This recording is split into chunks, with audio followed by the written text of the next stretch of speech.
pelajaran dengan senang hati. Berarti saat pembelajaran kalian harus selalu berhati gembira, bersituasi gembira, tidak boleh sedih, ya. Yang kedua, Genbi memakai atribut lengkap. Jadi atributnya harus lengkap, ya. Kemudian datang tepat waktu. Tuh yang dikehendaki Genbi. Kemudian ini Leo, tidak boleh merusak pajangan yang ada di kelas. Jadi pajangan-pajangan yang sudah ada ini tidak boleh dirusak. Sunu, mendengarkan guru saat menerangkan pelajaran. Masuk ya, mendengarkan guru saat menjelaskan pelajaran. Kemudian Andin, berdoa sebelum dan sesudah belajar. Yang kesepakatan yang sudah kalian tulis, Buana minta ini dirangkum menjadi 5 saja, 5 aturan saja. Yang pertama apa? Tulis ini. Yang pertama, yuk disepakati apa? Datang lebih awal. Lebih awal. Datang lebih awal. Datang lebih awal. Kesemuanya datang lebih awal ke dalam kelas. Jadi satu rangkaian. Saat pembelajaran, saat istirahat kedua. Datangnya lebih awal dari pelajaran dimulai. Nomor 2 apa? Berdoa sebelum dan sesudah belajar. Tulis di berdoa sebelum dan sesudah belajar. Ya. Berdoa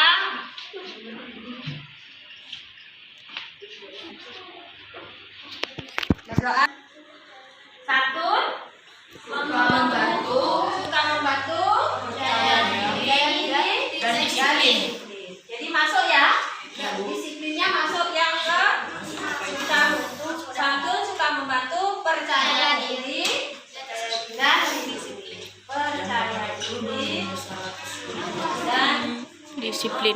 Diri artinya bukan kita. Percaya diri dan disiplin. Disiplinnya disiplin.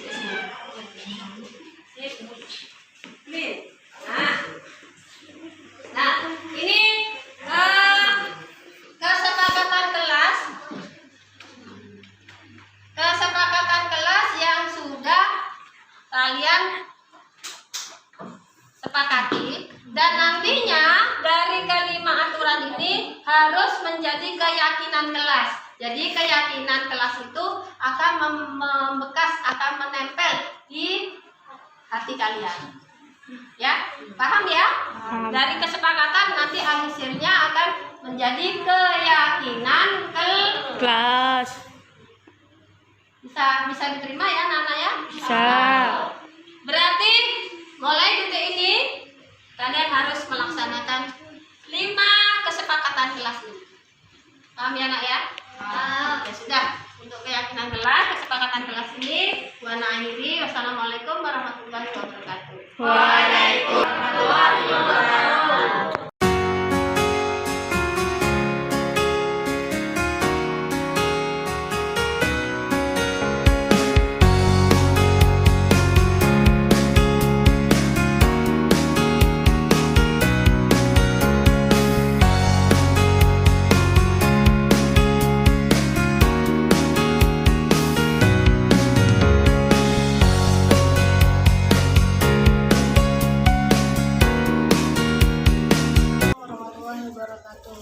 Nama saya Aisyah Lailatul Mufiro. Menurut saya Buana itu baik karena setiap saya memiliki kesulitan pada saat belajar, Buana akan membantu saya. Dan saya senang Buana kadang mengajak saya dan teman-teman untuk beristirahat atau bermain permainan yang seru.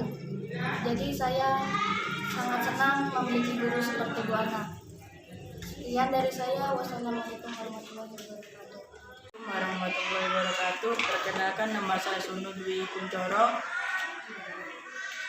Menurut saya Buana itu orangnya baik. Kalau saya belajar mesti dibantu. Setelah itu kalau belajar mesti kita diajari dengan permainan. Jadi waktu pelajaran kita sangat senang. Juga Bu Ana kalau mengajari kita dengan cara yang baik, tidak pernah marah-marah. Pernah sih marah, tapi itu pun karena kita sendiri. Terima kasih. Wassalamualaikum warahmatullahi wabarakatuh. Bismillahirrahmanirrahim. Assalamualaikum warahmatullahi wabarakatuh. Waalaikumsalam warahmatullahi wabarakatuh. Ya terhormat Ibu Kepala Sekolah UPTD SPF SD Nangaan, yang saya hormati Bapak Ibu Guru UPTD SPF SD Nangaan, marilah kita panjatkan puji syukur kehadirat Allah Subhanahu wa Ta'ala atas limpah rahmatnya, hidayahnya, taufiknya, kita bisa berkumpul di dalam ruangan ini dalam keadaan sehat walafiat dan juga dalam acara diseminasi budaya positif sebagai bentuk aksi nyata. Ibu Hasanah UPTD SPF SD Nangaan CGP Angkatan 9 berdoa. Mari tak lupa salawat dan salam kita curahkan kepada junjungan Nabi Muhammad SAW. Semoga kita semua bersama dari beliau, amin amin ya Allah. Untuk sebelum memulai acara, marilah kita baca bersama bersama-sama. Semoga acara atau kegiatan pada hari ini berjalan lancar. Bismillahirrahmanirrahim. Untuk acara pertama yaitu sambutan kepala sekolah UPTD SPF SD Nangaan pada Ibu Hasyati, dipersilakan.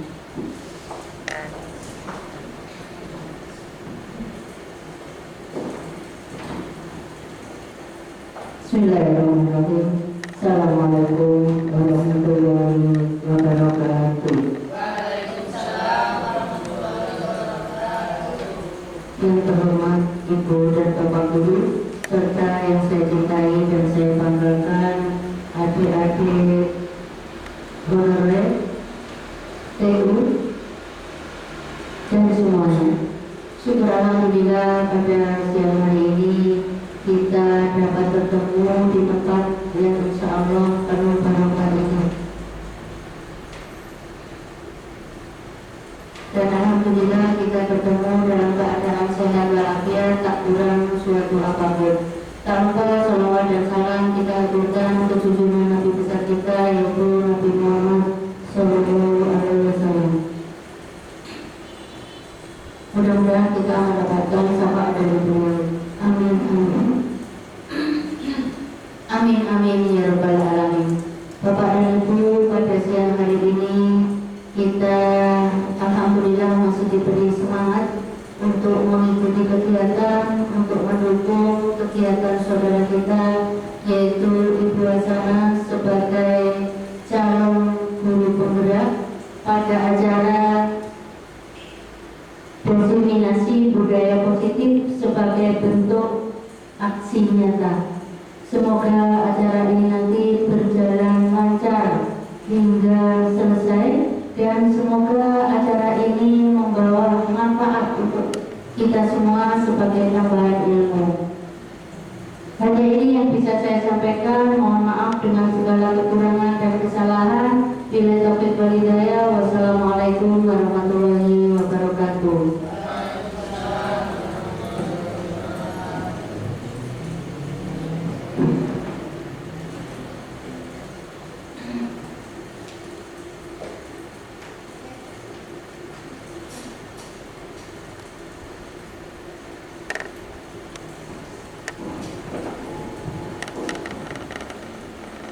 Terima kasih. Untuk acara selanjutnya yaitu penyampaian materi diseminasi budaya positif sebagai bentuk aksi nyata yang akan disampaikan oleh Ibu Hasanah. Pada Ibu silakan.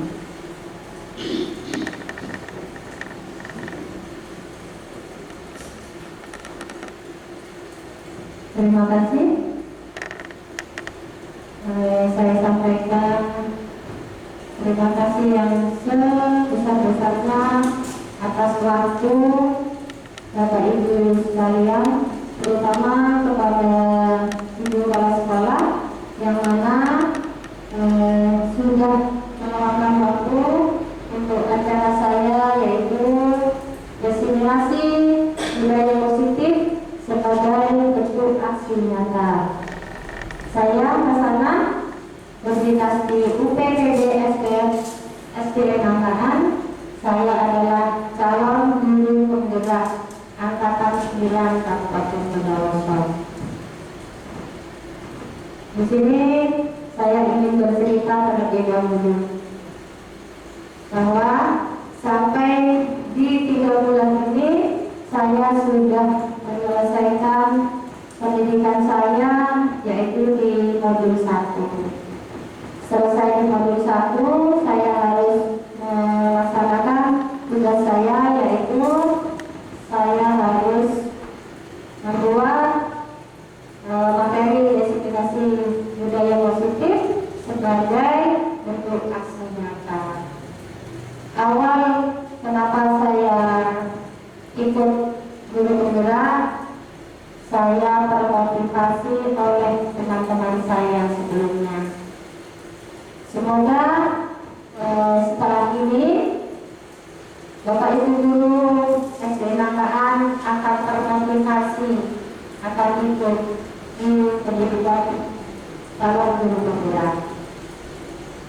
Di calon guru penggerak ini ada 2 tahap.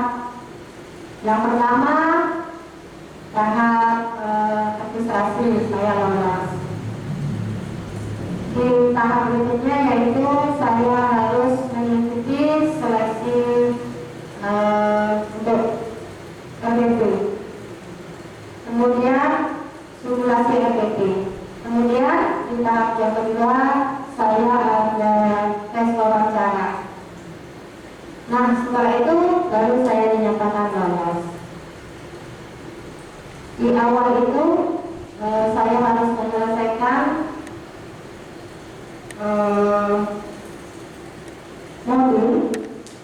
modul di modul 1 itu ada 4 modul.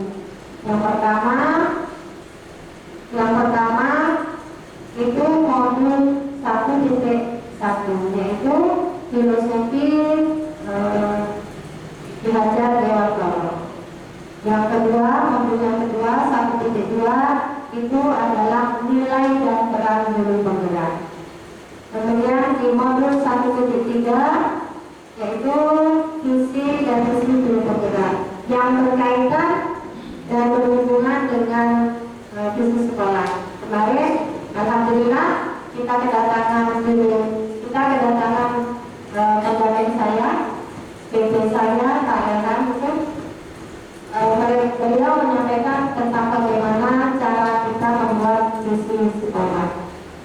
Dan yang terakhir di modul 1.4 ini ada tugas yaitu diseminasi budaya positif sebagai bentuk aksi nyata.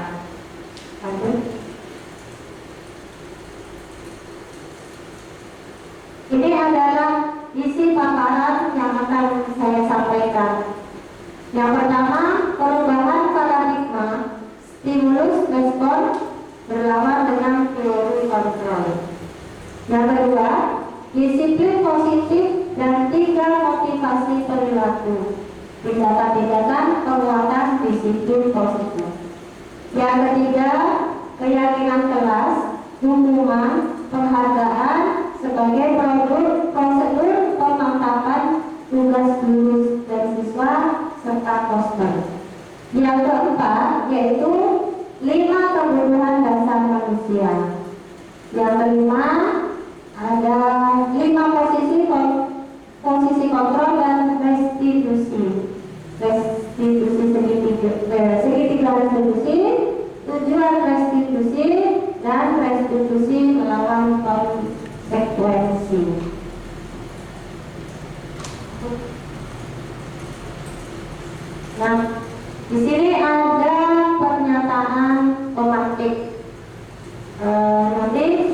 Bapak Ibu setuju atau tidak dengan pemantik atau pernyataan pemantik ini? Yang pertama, hukuman dapat mendisiplinkan anak. Yang kedua, pemberian hukuman dengan hal positif seperti membaca atau membersihkan halaman sekolah dapat meningkatkan disiplin anak. Yang ketiga, memberi penghargaan dapat meningkatkan motivasi belajar anak. Baik, Bapak Ibu, saya ingin bertanya, setujukah atau tidak setuju bahwa hukuman itu dapat mendisiplinkan anak? Setuju ya? Baik. Di sini saya ingin menyampaikan dari pernyataan pemantik ini bahwa apa yang selama ini kita sebagai kasarnya itu sebagai hukuman bagi siswa. Lanjut.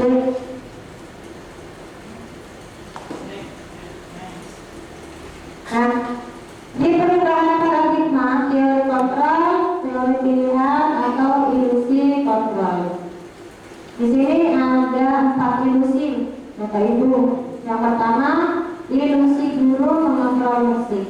Pada kenyataannya, teori kontrol menyatakan semua perilaku memiliki tujuan. Yang kedua, ilusi bahwa kritik dan membuat orang merasa bersalah itu dapat menguatkan karakter. Pada kenyataannya mereka itu belajar untuk merasa buruk tentang diri mereka.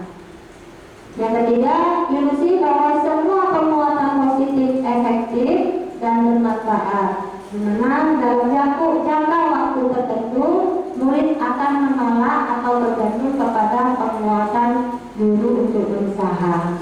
Yang terakhir, ilusi bahwa orang dewasa itu memiliki hak untuk memaksa, dan perilaku memaksa ini tidak akan efektif untuk jangka waktu panjang dan semua hubungan permusuhan itu akan terbentuk.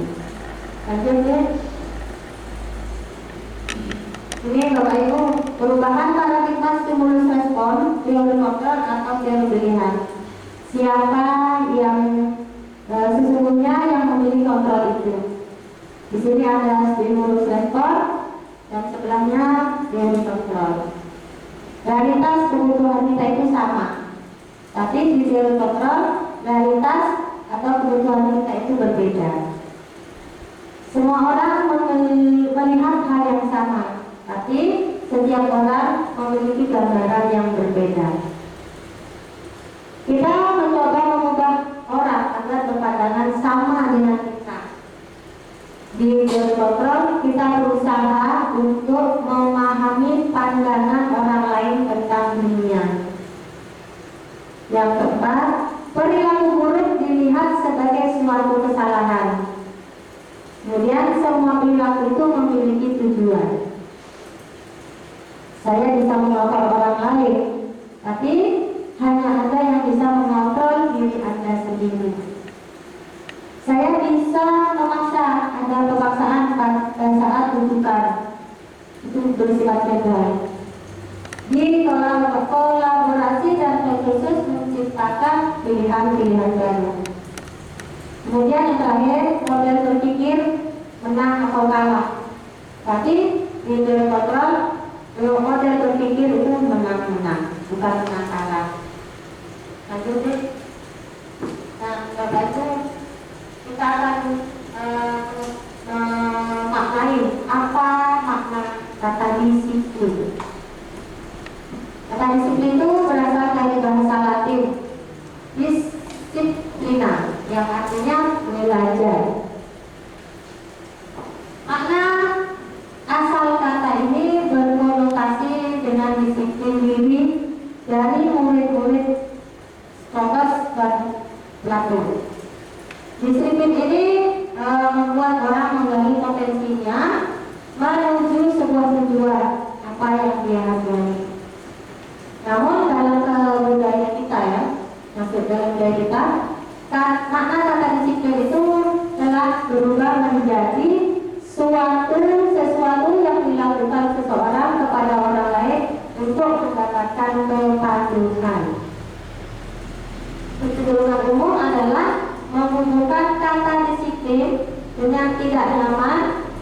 dengan apa yang kita hargai atau pencapaian suatu tujuan. Jadi kata disiplin kita ini untuk mengartikan atau bisa kita artikan itu patuh, kepatuhan. Itu. Ini Bapak Ibu, nilai-nilai kebajikan secara universal. Nilai kebajikan universal itu adalah sifat-sifat positif manusia yang merupakan tujuan mulia yang ingin dicapai setiap individu. Nilai-nilai tersebut bersifat universal dan lintas bahasa, suku, bangsa, agama, maupun latar belakang. Itu menurut Dr. William Glasser, setiap perilaku atau perbuatan memiliki suatu tujuan. Menurut Diana Lawson, dengan mengaitkan nilai-nilai kebajikan yang diyakini seseorang, maka motivasi intrinstiknya akan terbangun, sehingga menggerakkan motivasi dari dalam dan untuk dapat mencapai tujuan yang diinginkan. Nah, kalau yang di Indonesia nilai-nilai kebajikan itu yang seperti sekarang yang menjadi pembelajaran kurikulum merdeka itu dikaitkan dengan profil pelajar Pancasila. Ada yang hafal lalu profil pelajar Pancasila. Hafal ya?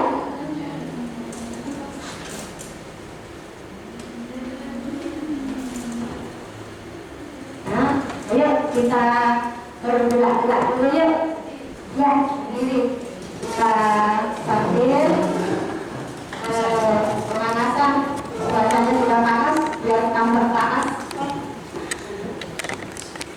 Ini adalah gerakan lagu profil Pancasila.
Itu tadi ya sebagai pengingat kita di teori di profil pelajar Pancasila. Apa tadi Bina yang pertama? Profil pelajar beriman dan bertakwa kepada Tuhan yang Maha Esa. Kemudian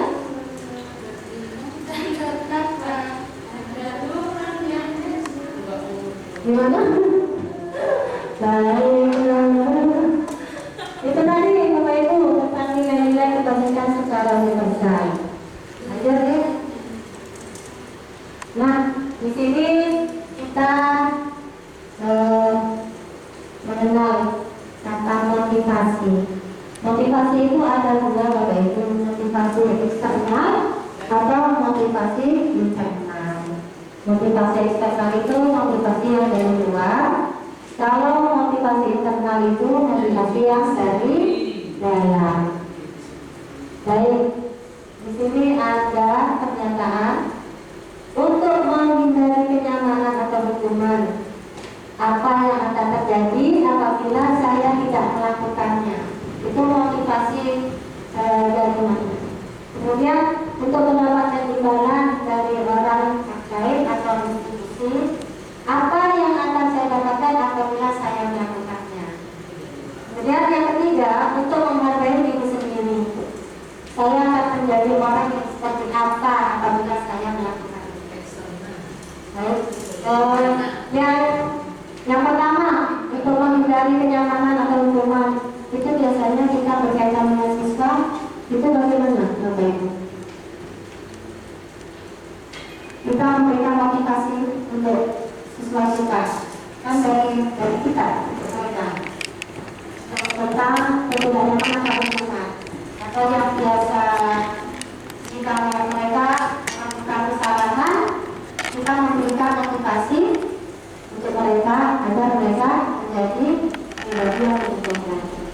Itu motivasi yang berasal dari luar, dari luar anak ya.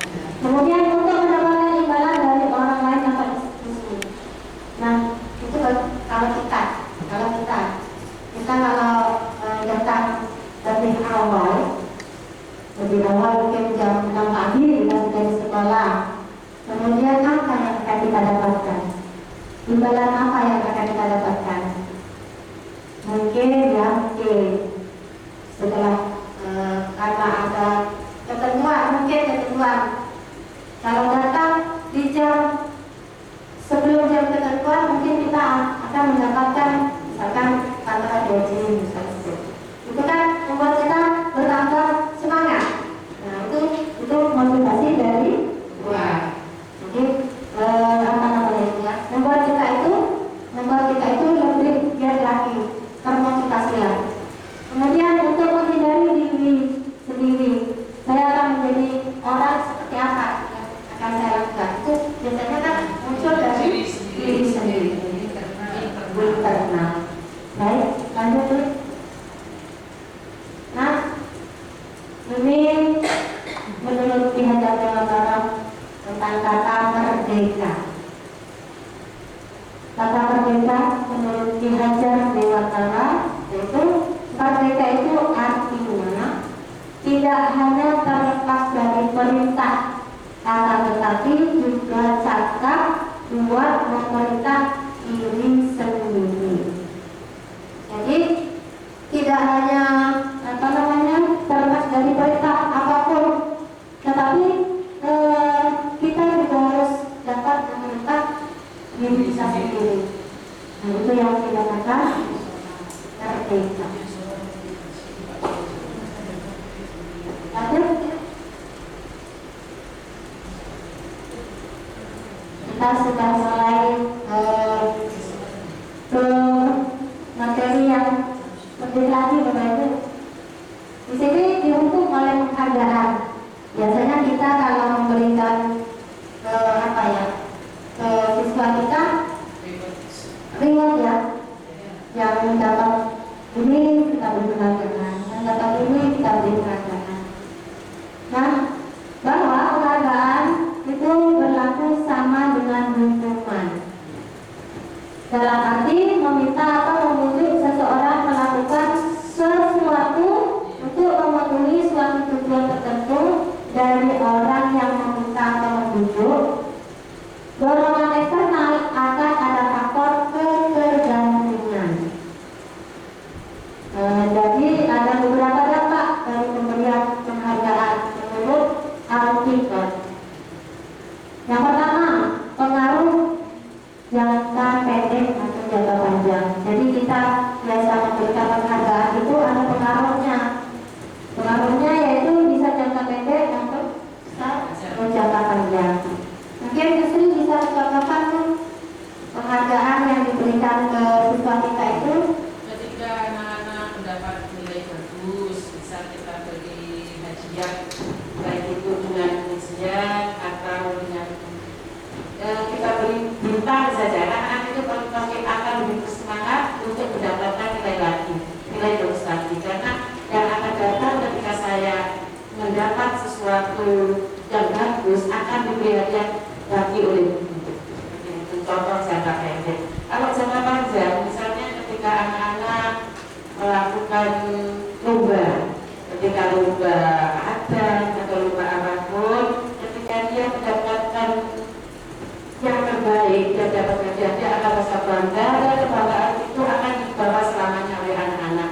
Bahkan ketika dia nanti di SMP, dia akan aku harus bisa seperti dulu ketika di SD, bahkan akan membayar lebih baik lagi. Mungkin itu untuk jangka panjang. Terima kasih. jadi penghargaannya itu berdampak ya. Yeah. Yang kedua, penghargaan itu membentuk bagi mereka yang istilahnya itu tidak timbul dari dalam diri sendiri. Kemudian penghargaan itu mengurangi ketepatan. Misalkan kita memberikan penghargaan bagi siapa yang tepat, dia datang. Jadi mereka itu akan membuat atau menyelesaikan tugasnya itu dengan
kualitas. Kemudian penghargaan itu bisa mematikan kreativitas. Mungkin Bapak Ibu kok bisa nih mematikan kreativitas. Bisa Bapak Ibu, misalkan penghargaannya itu diberikan kepada anak yang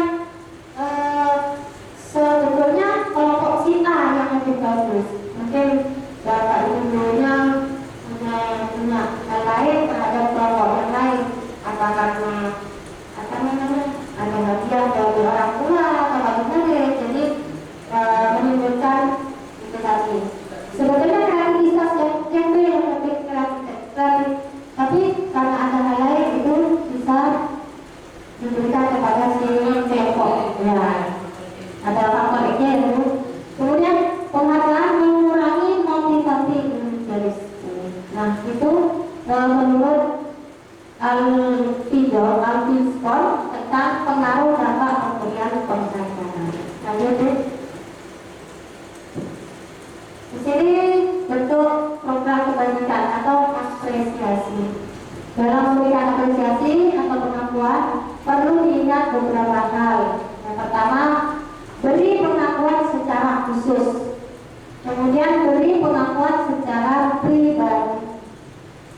Kemudian beri pengakuan kepada semua murid secara bergantian. Yang berikutnya, beri pengakuan itu secara konsisten terus dan fokus pada proses.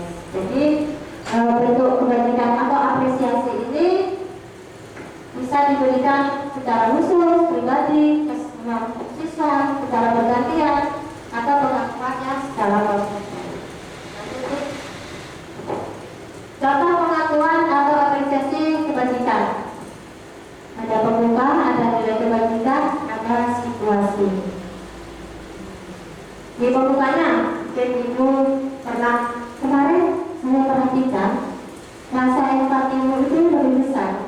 Tetapi di situasi yang lain itu pada saat menolong murid baru melakukan. Jadi mungkin Bapak Ibu pernah memberikan atau memberi ungkapan atau kalimat. Kemarin saya perhatikan rasa empatimu besar.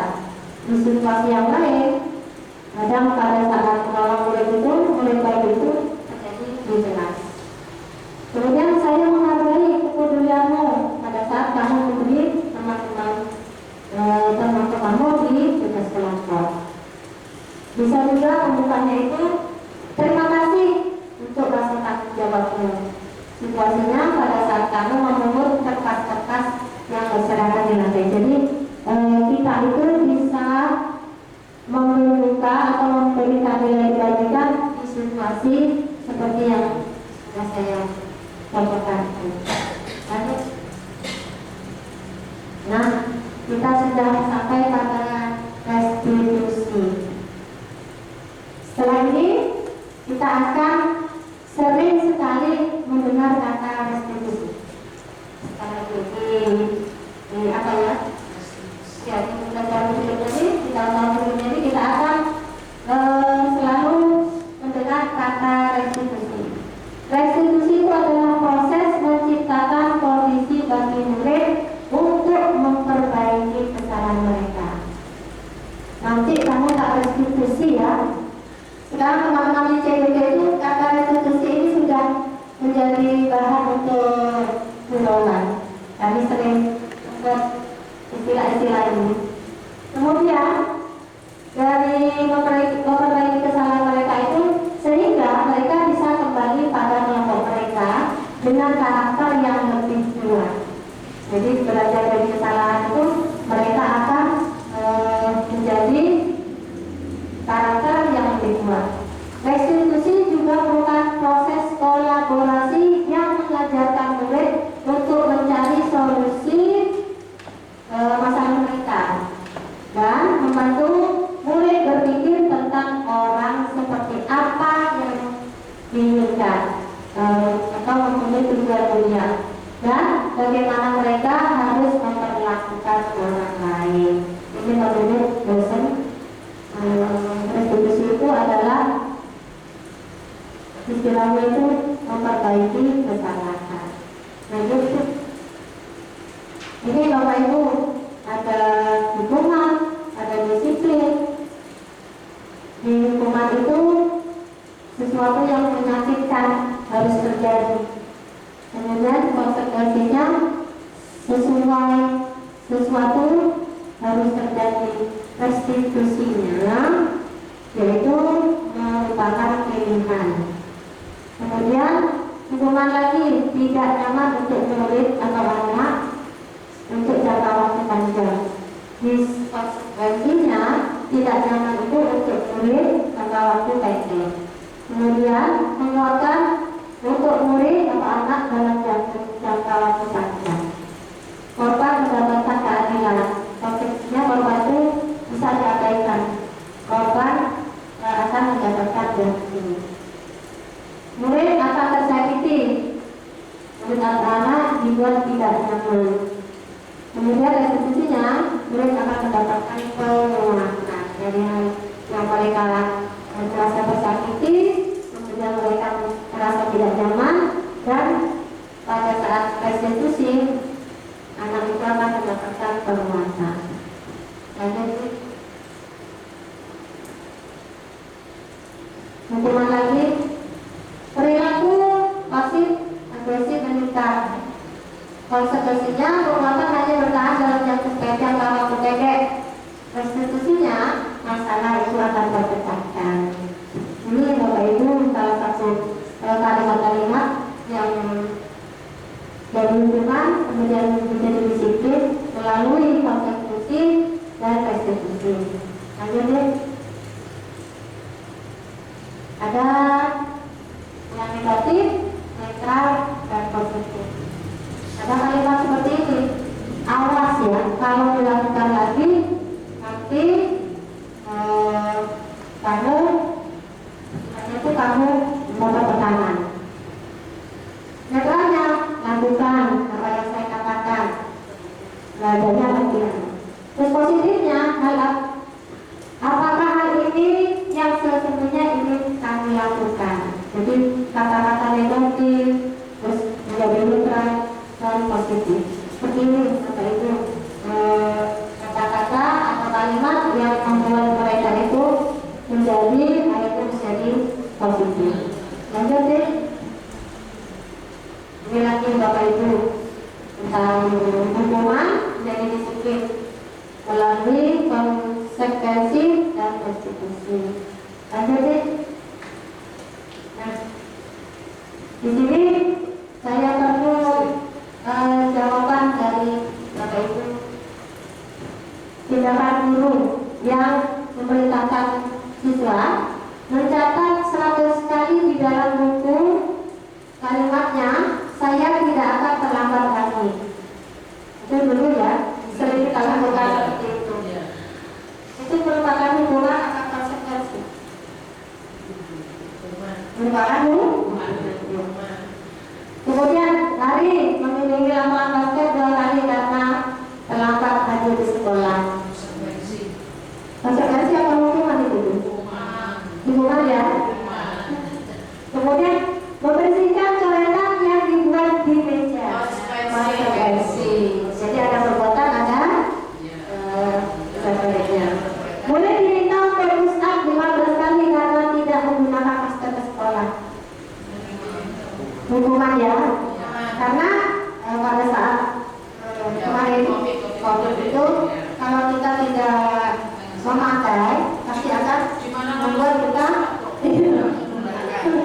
kalau sudah masa COVID kan konsekuensi. iya. Beda situasinya. Menggantikan kertas tugas teman yang dicoret. Konsekuensi. Berjemur di lapangan basket pukul 12 siang karena itu hukuman. Lanjut. Ya lagi Bapak Ibu ada. Mulai diminta bertranjak kaki sepanjang hari karena tidak menggunakan sepatu warna hitam. Itu hukuman. Berdiri di tengah kelas sambil mengangkat kaki satu. Hukuman.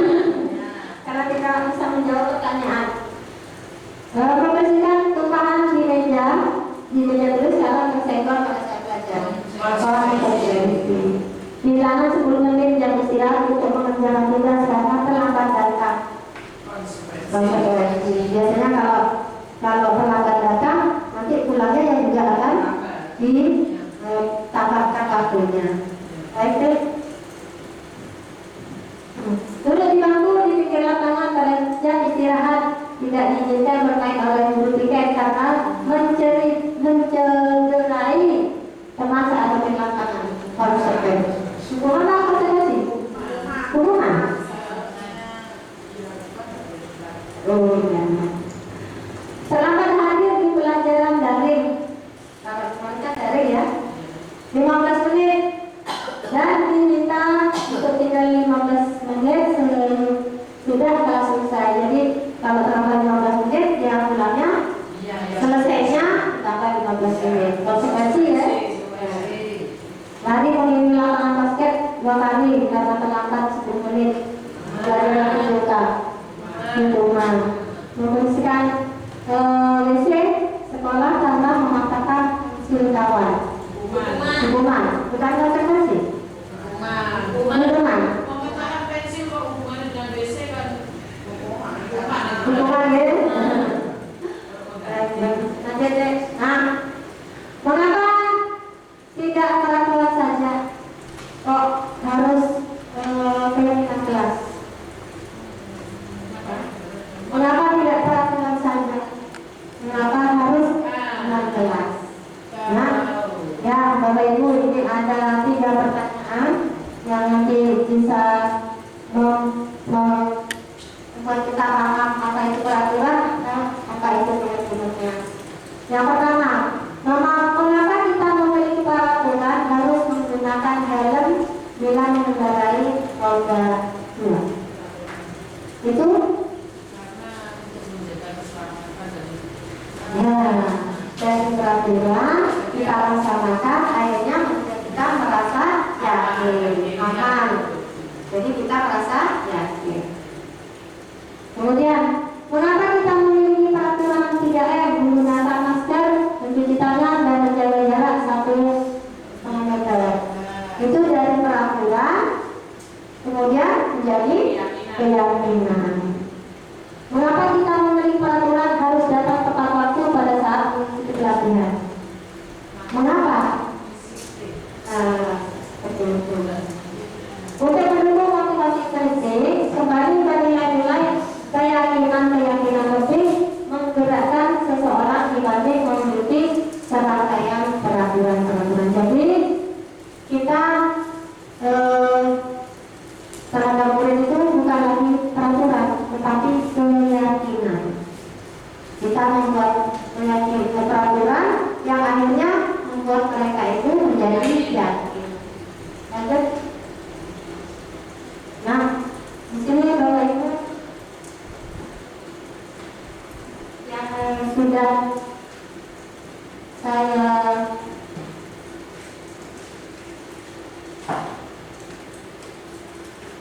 buat untuk peraturan kelas. Saya sudah membuat ada foto yang untuk pembuatan keyakinan kelas. Sebelum tadi, belum lagi.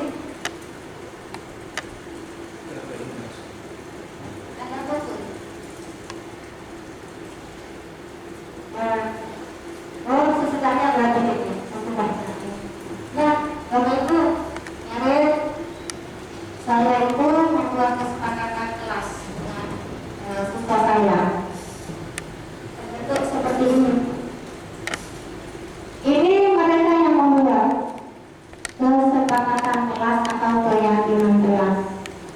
Mereka berproses, kemudian mereka merangkum, membuat dari beberapa kata itu terbentuk 5 keyakinan, 5 kesepakatan.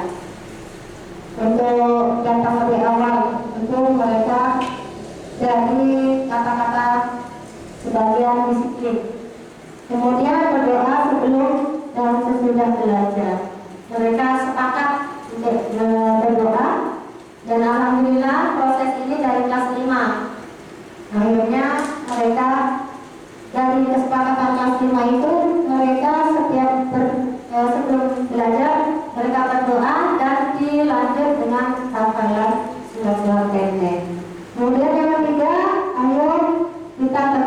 bersama sampai mereka melaksanakan pembelajaran dengan menyenangkan. Yang ulang kali ini ulang sebelumnya. Nah, ini Bapak Ibu peraturan kelas. Dari peraturan kelas itu akhirnya membuat mereka yakin, keyakinan kelas. Dari keyakinan itu membuat lingkungan menjadi positif. Hal-hal yang tidak mereka inginkan akhirnya membuat lingkungan menjadi positif. Dan dari lingkungan itu akhirnya mereka sudah membiasakan atau berbudaya positif. Jadi dari peraturan kelas menjadi keyakinan kelas, dari keyakinan membuat lingkungan menjadi positif, dari lingkungan positif menjadi budaya yang positif. Semoga setelah ini siswa-siswa kita akan menjadi, sekolah kita akan menjadi budaya yang positif. Jadi, nah, yang mana yang merupakan keyakinan kelas dan siapa? Seperti tadi sudah saya contohkan ini, datang tepat waktu mengucapkan salam, menjaga kebersihan sekolah, berdoa sebelum dan sesudah kegiatan, aktif dalam pembelajaran. Kemudian ada lagi, kami guru dan murid yang saling menyayangi. Kami murid yang semangat belajar. Kami murid yang peduli dengan lingkungan. Nah, dari peraturan, dari kebiasaan-kebiasaan itu, akhirnya kami yakin dengan peraturan itu, dengan kesepakatan, keyakinan itu, akhirnya membuat kami ini yakin bahwa dari apa yang sudah disepakati itu membuat kami itu merasa yakin dan akan membuat peduli terhadap lingkungan, menjadikan lingkungan positif, menjadikan budaya yang positif. Lanjut, ini Bapak Ibu yang saya sampaikan tadi dari mereka yang membuat peraturan sendiri. Ditempel prosesnya mereka kemudian disimpulkan dari kata-kata yang sama, dari bentuk-bentuk yang mirip-mirip, peraturan-peraturan yang mirip, akhirnya terbentuk seperti ini tadi, kesepakatan kelas. Lalu nah Bapak Ibu termasuk yang mana dari peraturan kemudian menjadi kebajikan yang itu. Ini saya sudah membuat kembalikan barang ke tempatnya. Itu merupakan kebajikannya adalah tanggung jawab. Kemudian dilarang mengganggu orang lain. Nilai kebajikannya itu menghormati orang lain. Kemudian tadi di sekolah 15 menit sebelum pelajaran dimulai. Nilai kebajikannya itu menghormati orang lain atau berkomitmen. Kemudian dilarang melakukan kekerasan. Kebajikannya, nilai kebajikannya yaitu keselamatan, menghormati orang lain. Dilarang menggunakan narkoba karena menjaga kesehatan. Bergantian atau menunggu giliran. Nilai kebajikannya yaitu menghormati orang lain dan membuat kita menjadi lebih sabar. Dilarang merokok, nilai kebajikannya itu untuk kesehatan, menjaga tubuh kita. Menggunakan masker juga untuk kesehatan dan keselamatan. Berjalan di kelas atau di koridor, nilai kebajikannya yaitu keamanan. Jika jatuh membuat kita sakit, jadi kebajikannya untuk kesehatan. Lanjut. Ini tadi Bapak Ibu di paparan yang depan 5 kebutuhan dasar manusia. Yang pertama, kita itu bisa bertahan hidup, penguasaan, kasih sayang dan rasa diterima, menjadikan kita bebas dan menjadikan kita senang. Kebutuhan dasar manusia ini bertahan hidup. Kemudian Kebutuhan yang kedua bisa penguasaan, kasih sayang dan rasa yang diterima. Kemudian kita butuh kebebasan dan kita juga butuh kesenangan. Lanjut. Di sini sebelum saya lanjut, mungkin sudah merasa capek-capek. Coba saya ingin berdiri Bapak Ibu. Ini lagi. Apa namanya? Untuk supaya enak. Badan kita ini mungkin bisa di sini Bu. Bisa di sini Bu. Ya, khususnya di rumah sama. Bu Lina bisa di sana mungkin Bu. Deka di sini aja. Nah, satu baris Bu. Ibu ya nanti.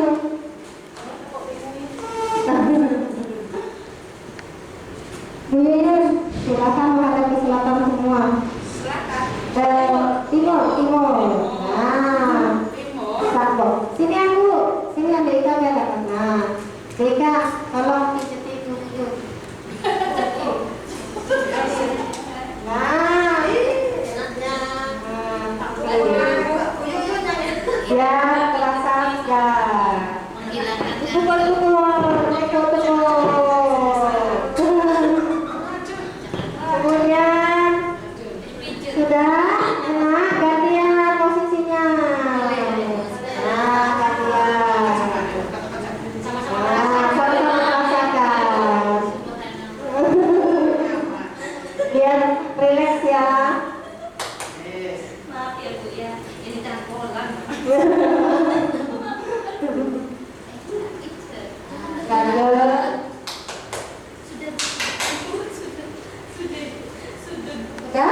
Sudah lebih enak, lebih segar. Ya, silakan Ibu kembali. Ya.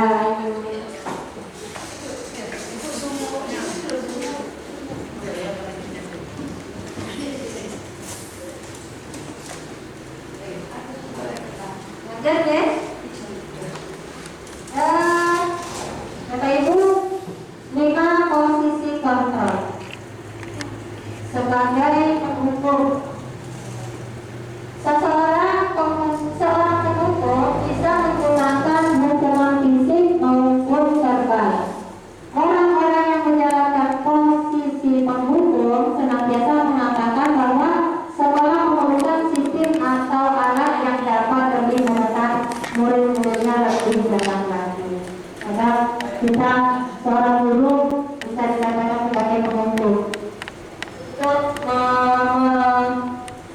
untuk menjadikan sekolah itu sebagai alat. Kemudian membuat merasa bersalah. Kadang guru itu kadang dianggap ada sesuatu membuat merasa bersalah. Pada posisi ini biasanya guru akan bersuara lebih lembut. Di posisi ini murid akan memiliki penilaian diri yang buruk tentang diri mereka. Murid merasa tidak berharga dan telah mengecewakan orang-orang yang disayangnya. Padahal tidak dengan keras, dengan suara lembut, itu menjadikan siswa merasa bersalah. Kemudian teman, guru pada posisi ini tidak akan menyakiti murid sebagai teman. Kita kadang di murid itu, terutama di kelas tinggi ya, kadang kita itu dianggap sebagai temannya. Namun akan tetapi tetap berupaya mengontrol murid melalui persuasi. Posisi teman pada guru bisa negatif atau positif. Posisi ini berupa hubungan baik yang terjadi antara guru dan murid. Guru di posisi teman menggunakan hubungan baik atau humor untuk mempengaruhi seseorang. Hal negatif dari posisi teman adalah bila suatu saat guru tersebut tidak membantu, maka muridnya akan kecewa. Karena sudah dapat teman, pada saat dia butuh untuk teman, sedangkan gurunya tidak ada, dia akan merasa kecewa. Kemudian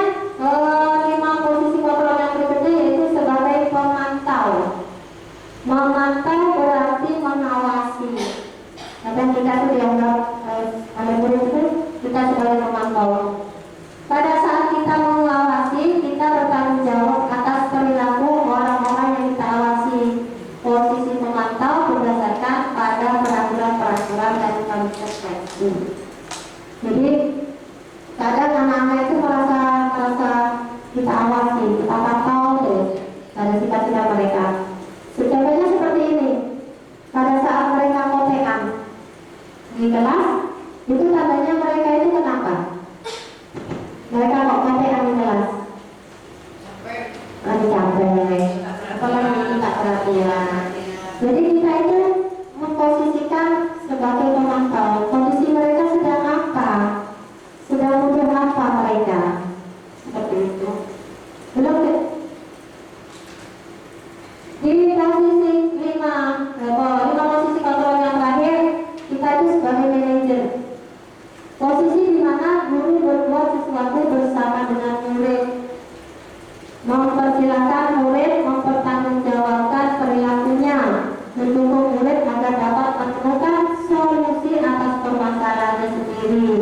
Jika kita menginginkan murid kita menjadi manusia yang merdeka, mandiri, dan bertanggung jawab, maka kita perlu mengacu pada restitusi yang dapat menjadikan murid kita itu seorang manajer bagi dirinya sendiri.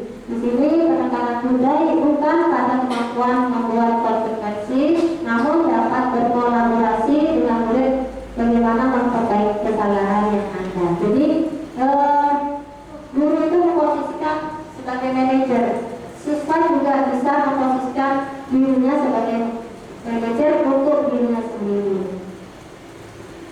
Lanjut deh.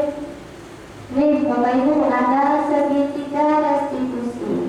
Kemarin saya mempraktikkan ini dengan kelompok saya di lokal 2. Yang pertama, menstabilkan identitas.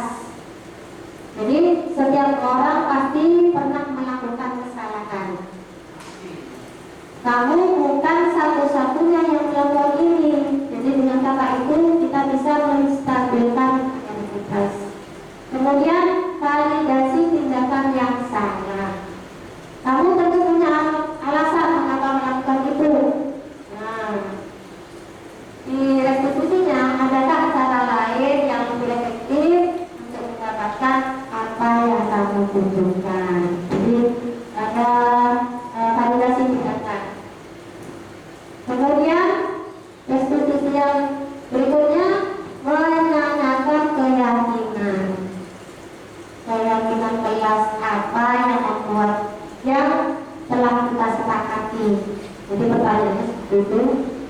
Atau kamu ingin menjadi orang yang seperti apa? Jadi restitusi yang pertama yaitu menstabilkan identitas, kemudian validasi tindakan yang salah, kemudian menanyakan keyakinan. Jadi bentuknya segitiga. Lanjut. Ini Bapak Ibu 9 ciri-ciri restitusi. Ada 9. Yang pertama, bukan untuk menebus kesalahan, namun untuk belajar dari kesalahan. Yang kedua, memperbaiki hubungan, untuk memperbaiki hubungan. Kemudian yang ketiga, tawaran bukan paksaan.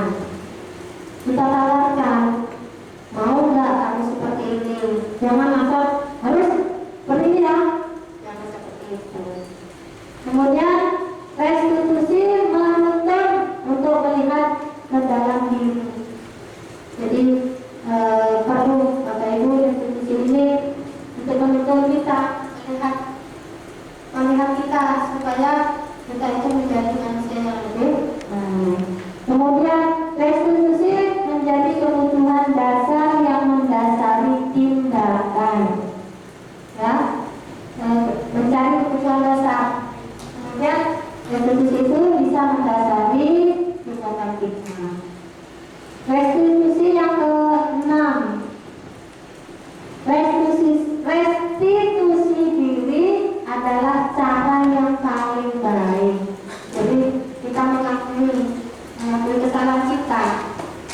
kita benar gak ya kita apa namanya membuat anak-anak menjadikan lebih baik itu kita kasihkan bukan atau tidak ya, seperti itu. Kemudian restitusi fokus pada karakter bukan tindakan. Jadi kita itu menjadikan anak-anak itu anak-anak yang berkarakter, bukan dari tindakan yang membuat mereka menjadi tertekan. Restitusi pada solusi. Restitusi bukan fokus pada solusi, pada jalan keluarnya. Kemudian restitusi mengembalikan murid yang berbuat salah pada kelompoknya. Seperti tadi saya membuat pembelajaran SDDB, ada salah satu siswa itu yang tidak kompak, tetapi saya sudah memberikan pada teman-teman yang lain tidak boleh ini hasil kelompok, bagaimanapun kamu harus kompak. Seperti itu.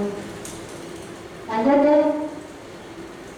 Nah, Bapak Ibu saya minta refleksinya termasuk ibu yang membuat tadi kesimpulannya. Hal baru apa yang saya dapatkan? Dan itu pemaparan saya tadi. Hal baru apa yang Bapak Ibu tadi dapatkan? Kemudian perasaan apa yang muncul setelah mengikuti kegiatan ini? Kegiatan diseminasi budaya positif untuk sebagai bentuk aksi nyata biasanya. Kemudian peran Among seperti apakah yang saya lakukan sebelum mengikuti kegiatan ini?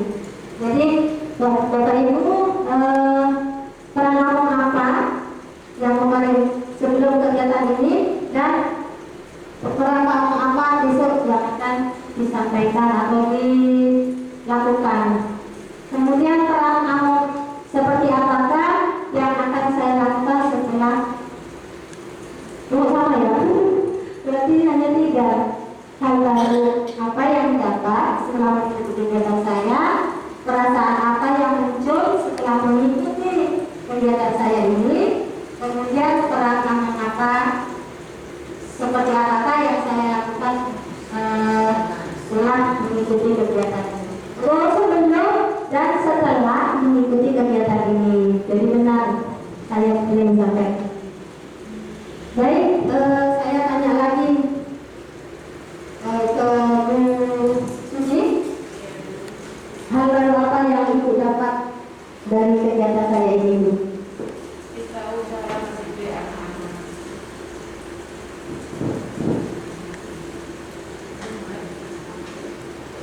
Mendapatkan hal-hal yang baru tentang cara mendidik anak-anak.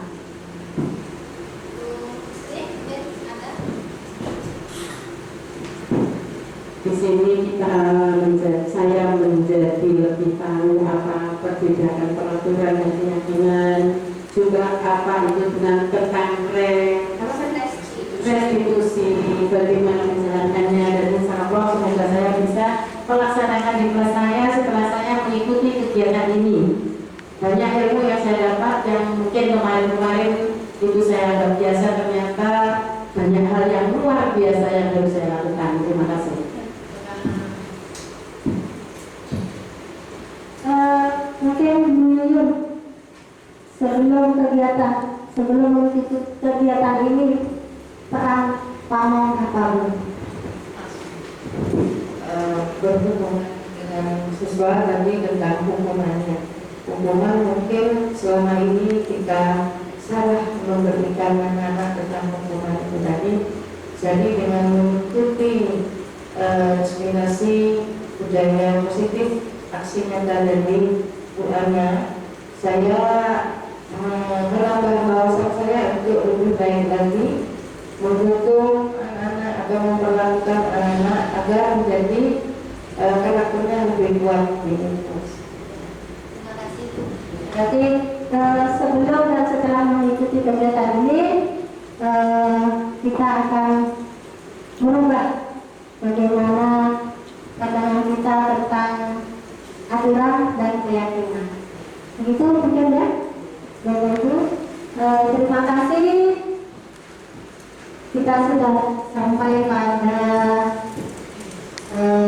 detik-detik sudah banyak yang kita dapatkan, kita pelajari dari kegiatan ini.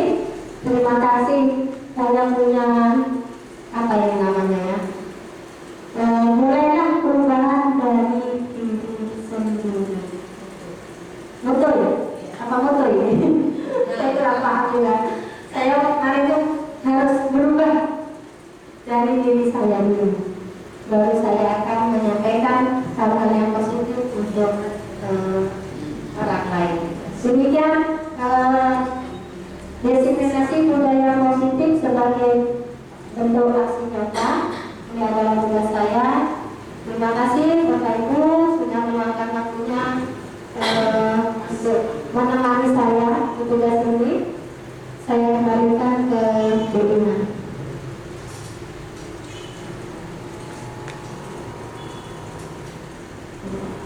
Alhamdulillah. Sebelum saya tutup acara ini, monggo ibu kepala sekolah memberikan kesimpulan dari acara ini.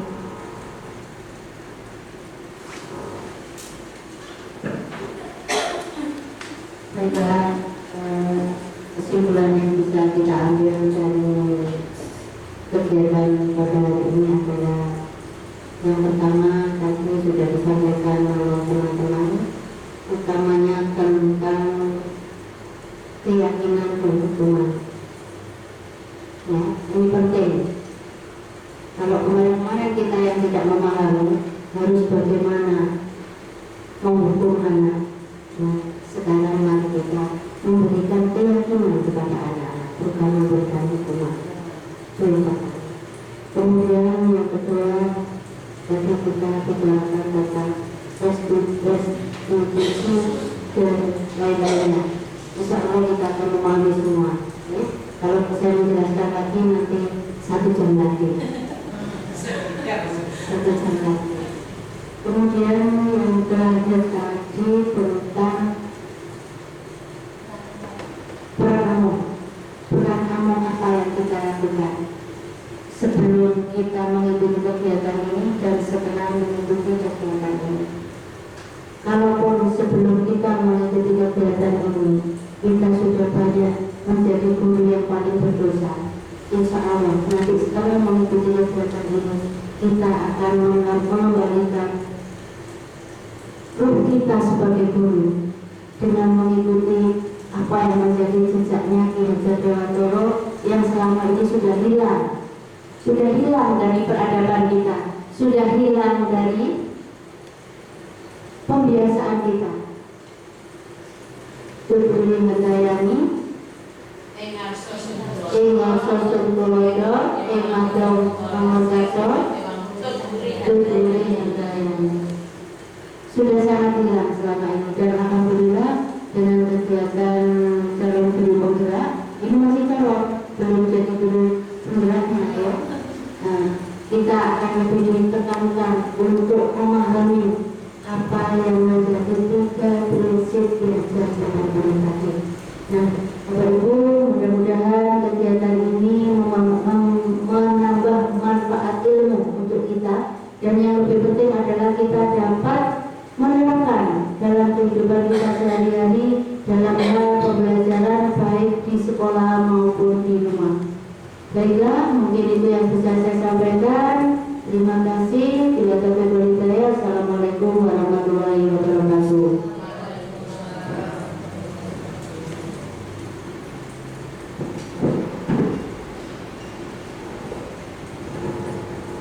Terima kasih Ibu. Alhamdulillah acara ini adalah sudah kita bersama dan menjalankan. Sebelum kita tutup acara ini, marilah kita baca hamdalah bersama-sama. Alhamdulillahirobbilalamin. Sebelum saya tutup, saya mohon maaf jika ada salah kata. Wassalamualaikum warahmatullahi wabarakatuh.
Alhamdulillah.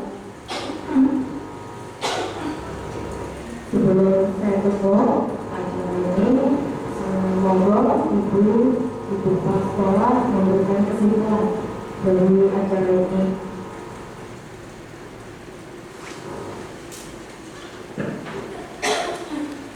Baiklah, kesimpulan yang bisa kita ambil dari kegiatan pada hari ini adalah yang pertama tadi sudah disampaikan oleh teman-teman, utamanya tentang keyakinan dan hubungan.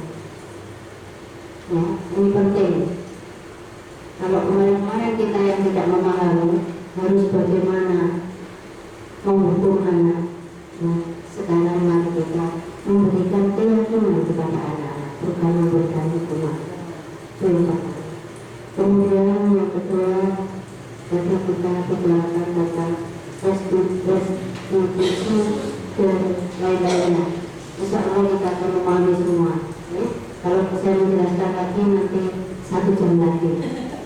1 jam lagi. Kemudian yang terakhir tadi tentang peran kamu apa yang kita lakukan sebelum kita mengikuti kegiatan ini dan setelah mengikuti kegiatan ini. Kalaupun sebelum kita mengikuti kegiatan ini kita sudah banyak menjadi guru yang paling berdosa, insya Allah nanti setelah mengikuti kegiatan ini kita akan mengembalikan ruh kita sebagai guru dengan mengikuti apa yang menjadi jejaknya Ki Hajar Dewantoro yang selama ini sudah hilang dari peradaban kita, sudah hilang dari pembiasaan kita. Tutuli Handayani Ingal Sosun Kuloido Madong Pangorgaso Tutuli Handayani. Sudah sangat hilang selama ini, dan alhamdulillah dengan kegiatan calon guru penggerak ini masih calon, belum jadi guru penggeraknya ya.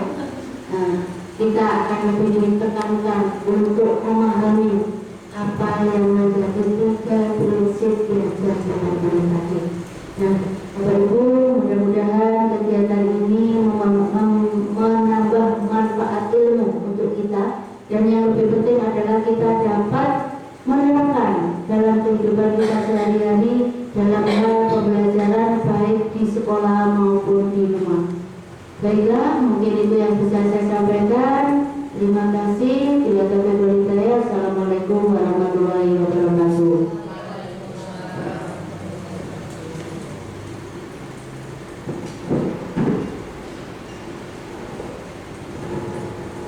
Terima kasih Ibu. Alhamdulillah acara demi acara sudah kita bersama dan berjalan lancar. Sebelum kita tutup acara ini, marilah kita baca hamdalah bersama-sama. Alhamdulillahirobbilalamin. Sebelum saya tutup, saya mohon maaf jika ada salah kata. Wassalamualaikum warahmatullahi wabarakatuh.